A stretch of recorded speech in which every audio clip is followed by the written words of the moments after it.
Alright, so in this problem it says number A is increased by the product of B and C. The result is divided by C and then decreased by B. Finally, that result is multiplied by C. Which of the following is the final result? Pause the video to solve it yourself and continue watching to see how I would solve it. Alright, so the first thing that I would do to solve this question would be to write down number A is increased by. So A plus, and then the product of B and C can be written as BC.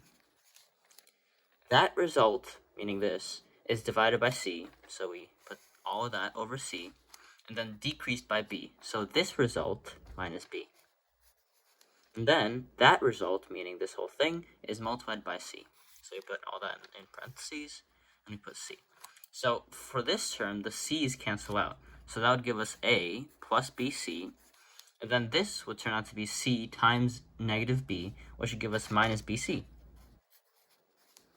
And that would give us plus BC minus BC, which cancel out, which gives us A as the answer, so we circle